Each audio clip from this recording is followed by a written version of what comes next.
প্রিয় শিক্ষার্থী বন্ধুরা, চলে আসলাম ব্যবসা উদ্যোগের আরও একটি ক্লাস নিয়ে। আজকে আমরা আলোচনা করব আমাদের চতুর্থ অধ্যায়ের পর্ব 2 নিয়ে। এই পর্বে আমাদের আলোচনার টপিক থাকছে অংশীদারি ব্যবসায়ের ধারণা। তাহলে চলো শুরু করা যাক। প্রথমে যে প্রশ্নটি থাকছে সেটি হচ্ছে 25 নং প্রশ্ন, অংশীদারি ব্যবসায়ের মূল ভিত্তি কী? অর্থাৎ অংশীদারি ব্যবসায়ের মূল কোন বিষয়টি নিয়ে শুরু হয়? অংশীদারি ব্যবসায় গঠন করতে হলে আমাদের মূল যে বিষয়টি দরকার পড়ে সেটি হচ্ছে চুক্তি। তারপর আমরা একটা উদ্দীপক দেখে নিই। শাফিন ও রাফিন দীর্ঘদিন মৌখিক আলোচনার ভিত্তিতে ব্যবসায় করে আসছেন। সম্প্রতি শাফিন স্বাধীনভাবে ব্যবসায় করে একাই ব্যবসার সকল লাভ ভোগ করতে চায়। 26 নং প্রশ্ন, শাফিন ও রাফিনের ব্যবসার ধরন কি? দেখো, শাফিন আর রাফিন মৌখিক আলোচনা অর্থাৎ মৌখিক চুক্তির মাধ্যমে একটা ব্যবসা সংগঠন গঠন করেছে। তাহলে মৌখিক চুক্তি হোক আর যে কোনো ধরনের চুক্তি হোক, চুক্তির মাধ্যমে যখন একটা ব্যবসা সংগঠন গঠন করা হয় তখন আমরা সেটাকে বলে থাকি অংশীদারি ব্যবসায়। তারপর 27 নং প্রশ্ন, শাফিনের সিদ্ধান্ত গ্রহণের ক্ষেত্রে যৌক্তিকতা হলো। এই যে এখানে যে শাফিন সিদ্ধান্তটা নিল, সেই সিদ্ধান্তটা নেওয়ার ক্ষেত্রে কি যুক্তি থাকতে পারে? যুক্তিটা হচ্ছে এটা সহজ পরিচালনা, তারপর মূলধনের পরিমাণ কম। অংশীদারি ব্যবসাটা খুবই সহজ আকারের পরিচালনা পদ্ধতির মাধ্যমে পরিচালিত হয়। পাশাপাশি এই অংশীদারি ব্যবসায় সাধারণত মূলধনের পরিমাণ তুলনামূলক কম থাকে। তাই আমরা বলতে পারি যে শাফিনের এই অংশীদারি ব্যবসা চুজ করার সিদ্ধান্তটি যৌক্তিক। তারপর আমরা আরও একটা উদ্দীপক দেখে নিই। জনাব সাহিল ও তার বন্ধু রাজশাহীতে একটি বেকারির কারখানা স্থাপন করেন। সেখানে তিনি 20 জন শ্রমিক নিয়োগ করেন এবং কারখানাটি 1932 সালের আইন দ্বারা পরিচালিত হয়ে আসছে। 28 নং প্রশ্ন, জনাব সাহিলের স্থাপিত কারখানাটি মালিকানার ভিত্তিতে কোন ধরনের ব্যবসায় সংগঠন? যেহেতু এখানে 1932 সালের আইনের কথা বলা হয়েছে, 1932 সালের আইন অনুযায়ী যে ব্যবসা সংগঠনটি পরিচালিত হয় সেটি হলো অংশীদারি ব্যবসার সংগঠন। তারপর চলে যাচ্ছি 29 নং প্রশ্ন, জনাব সাহিল ও তার বন্ধুর কারখানা স্থাপনের ক্ষেত্রে নিবন্ধন বাধ্যতামূলক নয়, আইনগত সত্তার সৃষ্টি হয়নি এবং তারপর বলা হচ্ছে নিজস্ব নামে পরিচালিত হতে পারে না। এখানে কিন্তু প্রত্যেকটা তথ্যই অংশীদারি ব্যবসার জন্য সঠিক, কারণ অংশীদারি ব্যবসায় কোনো ধরনের নিবন্ধন করার কোনো প্রয়োজনীয়তা নেই বা আবশ্যিকতা নেই। নিবন্ধন তুমি চাইলে করতে পারো অথবা নাও করতে পারো। তারপর আইনগত সত্তার সৃষ্টি হয়নি, শুধুমাত্র 1932 সালের আইন অনুযায়ী এটা পরিচালিত হয়, তবে আইনগত কোনো এক্সট্রা সত্তার গঠন এখানে তৈরি হয়নি। এবং লাস্টে বলছে নিজস্ব নামে পরিচালিত হতে পারে না। অংশীদারি ব্যবসা সাধারণত মালিকের নামেই ম্যাক্সিমাম টাইমে পরিচালিত হয়, এর কোনো নিজস্ব সত্তা বা নিজস্ব কোনো নাম থাকে না। তাই আমরা বলতে পারি এখানে অ্যান্সার হবে কি সবগুলো অপশন। তারপর চলে যাচ্ছি 30 নং প্রশ্ন, অংশীদারি ব্যবসার সর্বনিম্ন সদস্য সংখ্যা কত? একটা অংশীদারি ব্যবসা গঠন করতে হলে মিনিমাম 2 জন সদস্য দরকার, অর্থাৎ একের অধিক সদস্য দরকার। একের অধিক আমরা বলতে পারি সর্বনিম্ন 2 জন। 31 নং প্রশ্ন, ইনু, মিনু এবং দিনু চুক্তিবদ্ধ হয়ে ব্যবসা করতে চায়, তাদের ব্যবসার ধরন হলো। দেখো, চুক্তিবদ্ধ হয়ে 3 জন একত্রে ব্যবসা করতে চায়, তাহলে অবশ্যই তাদের ব্যবসার ধরন হবে অংশীদারি ব্যবসায়। তারপর আমরা আরও একটা উদ্দীপক দেখে নিই। জামাল ও কামাল 2 বন্ধু লিখিত চুক্তি করে একটি ব্যবসা সংগঠন করে। তারা অতিরিক্ত সুবিধা পাওয়ার জন্য সংগঠনটি নিবন্ধন করে। 32 নং প্রশ্ন, জামাল ও কামালের ব্যবসাটি মালিকানার ভিত্তিতে কোন ধরনের? মালিকানার ভিত্তিতে কোন ধরনের? যেহেতু বলা হয়েছে লিখিত চুক্তি করে ব্যবসা সংগঠনটি গঠন করা হয়েছে, তাহলে অবশ্যই এই ব্যবসাটি হবে অংশীদারি ব্যবসায় সংগঠন। তারপর চলে যাচ্ছি 33 নং প্রশ্ন। 33 নং প্রশ্নে বলা হয়েছে জামাল এবং কামাল সুবিধা পাবেন, অর্থাৎ এই যে 2 জন অংশীদারের কথা বলা হয়েছে, এই 2 জন অংশীদার কি কি সুবিধা পাবে? অধিক মূলধন সংগ্রহ নয়, কারণ এখানে অংশীদারি ব্যবসা আমরা জানি যে অধিক মূলধন সংগ্রহ করা সম্ভব হয় না, মূলধনের পরিমাণ খুবই স্বল্প পরিমাণে থাকে। এবং পাওনা আদায়ে চাইলে মামলা করতে পারে। শর্ত ভঙ্গের জন্য মামলা করতে পারে। যেহেতু তারা লিখিত এবং নিবন্ধিত চুক্তির মাধ্যমে তাদের অংশীদারি ব্যবসাটা গঠন করলো, তাই তারা পাওনা আদায়ে মামলা করতে পারবে, আবার চাইলে শর্ত ভঙ্গের জন্য মামলা করতে পারবে।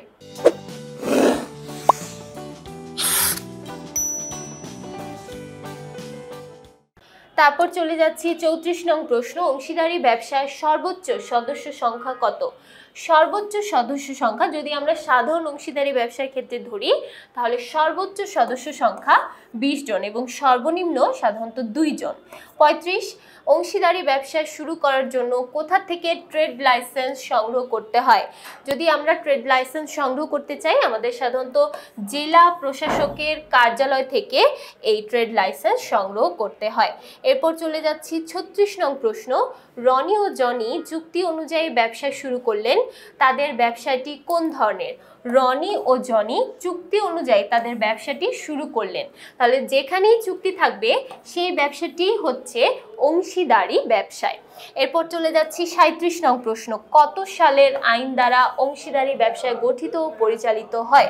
সাধারণত 1932 সালের আইন অনুযায়ী আমাদের অংশীদারি ব্যবসায় গঠিত এবং পরিচালিত হয়, 1932 সালের আইন অনুযায়ী। এরপর চলে যাচ্ছি 38 নং প্রশ্ন, ব্যাংকিং অংশীদারি ব্যবসার সর্বোচ্চ সদস্য সংখ্যা কত? একটা ব্যাংকিং ক্ষেত্রে গঠিত হওয়া অংশীদারি ব্যবসার জন্য সর্বোচ্চ সদস্য সংখ্যা হলো 10 জন, সর্বোচ্চ সদস্য সংখ্যা 10 জন। 39, ব্যাংকিং অংশীদারি ব্যবসার সদস্য সীমা। দেখো একটু আগে কোশ্চেনটা ছিল কি সর্বোচ্চ সদস্য সংখ্যা, এবং এখানে প্রশ্নটা বলা হয়েছে সদস্য সীমা, অর্থাৎ কোন সদস্য সংখ্যা থেকে শুরু হবে এবং কোন সদস্য সংখ্যায় গিয়ে শেষ হবে, এই পুরো রেঞ্জটাই আমাদেরকে বলতে হবে। তাহলে রেঞ্জটা কি? 2 থেকে 10 জন। অংশীদারি ব্যবসা হতে হলেই সর্বনিম্ন 2 জন সদস্য সংখ্যা দরকার পড়ে, এবং যদি এটা ব্যাংকিং ব্যবসা হয় তাহলে এখানে সর্বোচ্চ দরকার পড়বে 10 জন। 40 নং প্রশ্ন, ব্যবসায় চুক্তি সম্পাদনে কমপক্ষে কতজন ব্যক্তি প্রয়োজন? একটা ব্যবসায় চুক্তি সম্পাদনে, তার মানে বলা হয়েছে যে অংশীদারি ব্যবসায় সর্বনিম্ন কতজন ব্যক্তি প্রয়োজন। দেখো একটু ঘুরিয়ে প্রশ্নটা বলা হয়েছে, কিন্তু প্রশ্নের মিনিংটা কিন্তু সেম।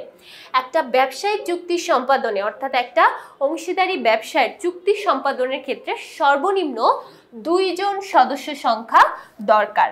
41 নং প্রশ্ন, অংশীদারি সম্পর্ক সৃষ্টি হয় চুক্তি থেকে, মর্যাদা থেকে নয়, এটি কত সালের অংশীদারি আইনে বলা হয়েছে? এটি বলা হয়েছে 1932 সালের অংশীদারি আইনে। অংশীদারি আইন ওই একটা মাত্রই আছে, 1932 সাল, এবং সেটাই কিন্তু অ্যান্সার হবে। 42 নং প্রশ্ন, চূড়ান্ত সদ্বিশ্বাস কথাটি কোন ব্যবসায় প্রযোজ্য?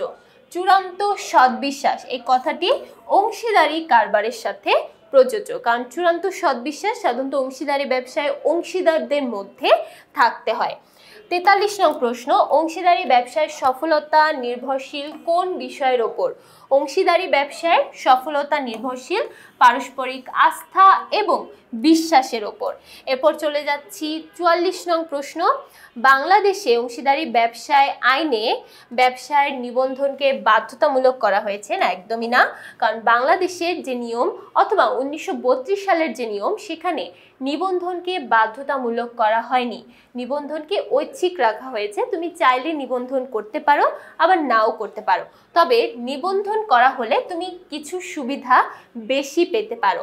তাহলে ব্যবসার নিবন্ধনকে বাধ্যতামূলক করা হয়নি, নিবন্ধন ব্যবসাকে কিছু সুবিধা দেওয়া হয়েছে। তাহলে এখানে অ্যান্সার হবে 3 নং অপশন। তারপর চলে যাচ্ছি 45 নং প্রশ্নে। এখানে বলা হয়েছে যে কারা মৌখিক বা লিখিত চুক্তির মাধ্যমে অংশীদারি ব্যবসা শুরু করতে পারে?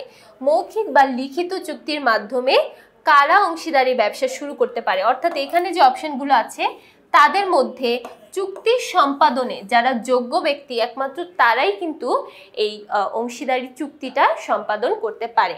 কোনো নাবালক, দেউলিয়া অথবা অসুস্থ মস্তিষ্ক সম্পন্ন ব্যক্তি ও চুক্তির অংশীদারিত্ব বা অংশীদারিতে যে চুক্তি সম্পাদিত হয় সেটা কখনো সম্পাদন করতে পারবে না। চলে যাচ্ছি 46 নং প্রশ্নে, অংশীদারি ব্যবসায় কত ধারায় অংশীদারি ব্যবসায় সংজ্ঞা দেওয়া হয়েছে?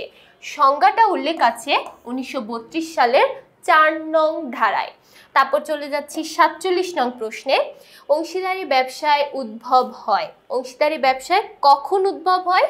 যখন এক মালিকানা ব্যবসায়ের অসুবিধাগুলো দূরীকরণ করা সম্ভব হয়, তখনই কিন্তু এই অংশীদারি ব্যবসাটা তৈরি হয় বা উদ্ভব হয়। তারপর চলে যাচ্ছি 48 নং প্রশ্নে। অংশীদারি ব্যবসার ক্ষেত্রে বাধ্যতামূলক কোনটি, অর্থাৎ অংশীদারি ব্যবসার ক্ষেত্রে কোনটা আমাদের অবশ্যই দরকার? সেটি হলো চুক্তি। এখানে কিন্তু নিবন্ধন, বিবরণীপত্র, উদ্বৃত্তপত্র এরকম কোনো কিছুই অংশীদারি ব্যবসায় কোনো প্রয়োজনীয়তা নেই। তারপর আমরা আরেকটা উদ্দীপক দেখে নিই। মিস্টার ইরফান তার 4 বন্ধু মিলে 2010 সালে চুক্তির ভিত্তিতে একটি ব্যবসায় গঠন করে। বর্তমানে তারা ব্যবসার আওতা বাড়াতে 1994 সালের কোম্পানি আইন অনুযায়ী জনগণের নিকট থেকে মূলধন সংগ্রহের সিদ্ধান্ত নিল। 49 নং প্রশ্নে বলা হচ্ছে মিস্টার ইরফান ও তার বন্ধুদের ব্যবসায় সংগঠনটি কোন ধরনের? আচ্ছা, এখানে যেহেতু বলা হয়েছে 4 জন বন্ধু মিলে চুক্তির ভিত্তিতে একটা ব্যবসা করেছে, তাহলে যেখানেই চুক্তি থাকবে সেটাই কি হবে? অংশীদারি ব্যবসায়। এরপর চলে যাচ্ছি 50 নং প্রশ্নে।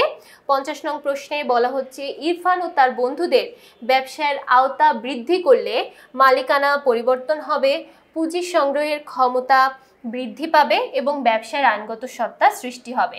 যখন আমরা অংশীদারি ব্যবসাটাকে আরো বৃদ্ধি করতে যাব, তখন কিন্তু সেটা কোম্পানি ব্যবসায় পরিণত হবে। তাহলে কোম্পানি ব্যবসায় পরিণত হলে অবশ্যই এর মালিকানাও পরিবর্তন হয়ে যাবে, পাশাপাশি পুঁজি সংগ্রহের ক্ষমতাও তখন বৃদ্ধি পাবে এবং ডিফারেন্ট একটা আইনগত সত্তার সৃষ্টি হবে। তার মানে এখানে প্রত্যেকটি। এরপর চলে যাচ্ছি 51 নং প্রশ্ন। ঝুঁকি বন্টন অংশীদারি ব্যবসার একটি কি? ঝুঁকি বন্টন করা এটা অংশীদারি ব্যবসার এক ধরনের সুবিধা। কারণ যখন আমরা অংশীদারি ব্যবসা করে থাকি, অংশীদারি ব্যবসায় সাধারণত একের অধিক ব্যক্তি থাকে এবং ঝুঁকিটা ওই ব্যক্তিদের মধ্যে ভাগাভাগি হয়ে যায় বা বন্টিত হয়ে যায়। তাই বলতে পারি যে ঝুঁকি বন্টন এটা অংশীদারি ব্যবসার একটা সুবিধা। এরপর চলে যাচ্ছি 52 নং প্রশ্ন। পৌর এলাকার বাইরে ব্যবসায় করলে কোথা থেকে ট্রেড লাইসেন্স সংগ্রহ করতে হয়? যদি আমরা একটা পৌর এলাকার বাইরে কোনো ব্যবসা সংগঠন গঠন করতে চাই, অর্থাৎ শহুরে যে এলাকা সেখানে যদি ব্যবসা করতে চাই, সেক্ষেত্রে আমাদের কি প্রয়োজন পড়বে? সেক্ষেত্রে আমাদের জেলা প্রশাসকের নিকট থেকে ট্রেড লাইসেন্স সংগ্রহ করতে হবে। তাহলে এই ছিল আমাদের এই পর্বের আলোচনা। আশা করছি এই পর্বের প্রত্যেকটা প্রশ্নই সবাই খুব ভালোভাবে বুঝতে পেরেছো। পরবর্তী পর্বগুলো দেখার জন্য সবাইকে আমন্ত্রণ জানাচ্ছি। সবাইকে ধন্যবাদ।